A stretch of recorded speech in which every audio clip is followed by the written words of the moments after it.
Yo, peace, what's good? It's your brother God Science up in here once again. Shout out, special salute to the few that do watch the videos and subscribe. Appreciate y'all, true indeed. Let's do a little review of the new Slick Rick album, Victory. Now, I didn't even know Slick Rick dropped a new album. That's to tell you sometimes I'm out of it.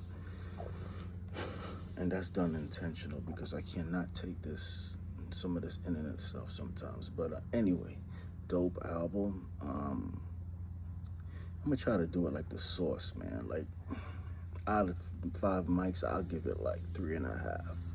Dope album. I didn't even know Slick Rick did production, but he did most of the production on this album, and the production actually fits like how he raps. A little bit of it's like this uppity, has like this comic relief to it, but still dope. You know what I'm saying? Because Slick Rick, he always rhymed like that. He has that little comic stuff in there, but he still smack the out of you.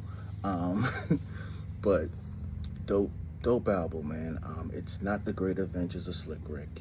You know what I mean?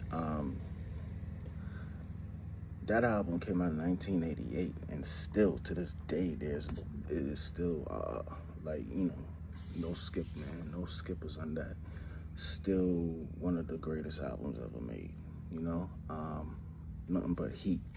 But yo, anyway, two of my best tracks on there has to be Landlord and Stress. Dope songs, you know what I mean? He has some club bangers on there, like some house music, which is, you know what I'm saying? If y'all came from that era, y'all know about that house music. But other than that, dope album, you know what I mean? There was some skippers on it to me, but it's solid effort, man. He hasn't lost a step. Dude still has it. One of the best storytellers, if not the best storyteller in hip-hop history. I don't know who else. Well, there's other hip-hop heads that like Nas and stuff that can tell a story, but Slick Rick, nobody could do it like Slick Rick, man. But it's good to see that he still got it, man. He put out an album, and it's dope. It's not whack or anything like that, you know what I mean? Like I said, you always comparing his albums to that Great Adventure because it was so dope. You know what I mean? And I try not to do that because we different from that time. But like I said, I play that album to this day. So it's definitely a dope album, definitely in my rotation. I don't know if y'all heard it yet, but right now I'm listening to that Raekwon new album. I'm gonna do a review on that and tell y'all what I think about it. So far, man, Clips got the album, man, of the year to me. Now, Freddie Gibbs and Alchemist just dropped Alfredo 2. Now, that first one was a beast. Now, I want to see what they're going to do on this one. So, I ain't listened to that one yet. I'm getting ready to.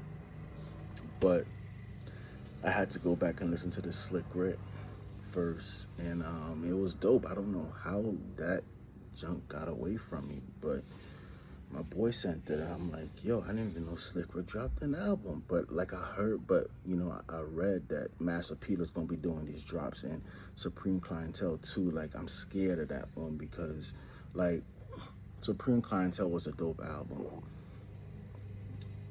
especially in that time when Wu was like, RZA beats were changing and they were going down a little bit, not lyrically, but just with the beats and everything, it was going down a little bit, and Supreme Clientele came and whoop, brought it back up.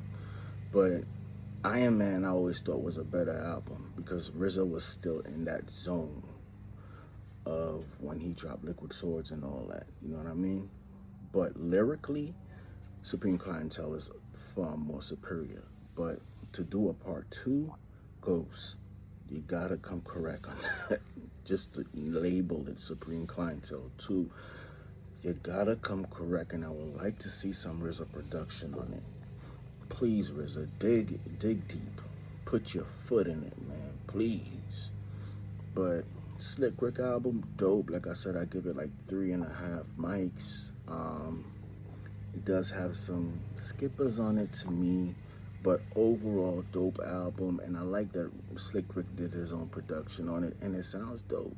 Dope album, man. You know, these Master P was doing some good work by dropping these albums. Right now, I'm listening to that Raekwon. So far, it's dope. You know what I mean? Right now, I haven't finished it yet, but so far, it's a dope album. Now, would I say it's better than Clips? I haven't heard an album yet to top Clips album. But, like I said, that Alfredo 2 is out there. I'm going to listen to that.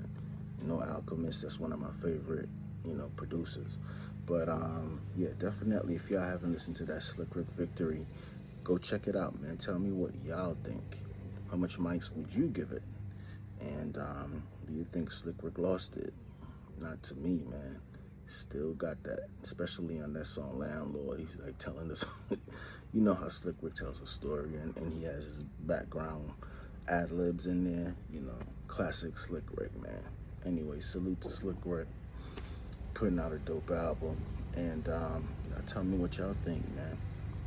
I'm gonna be up with that Raekwon review, but gotta play it a couple times. I'm not one of these people that as soon as the album comes out, they're doing a review.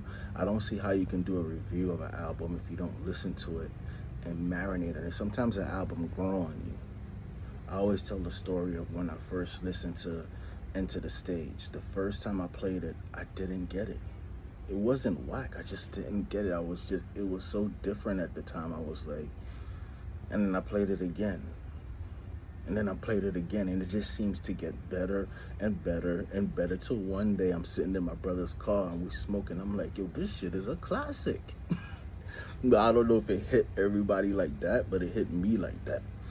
And I was like, yo, this is dope, but it did not capture me like when you first heard Enter the 36 Chambers, that shit grabbed you like, yo, this is some. That album, it took a while for me to get, but it definitely one of the greatest hip hop albums ever created to me. But y'all tell me what y'all think about Slick Rick Victory, man. I'm out, man. Thank you guys for watching. Peace. Stay up. Oh, crumbs.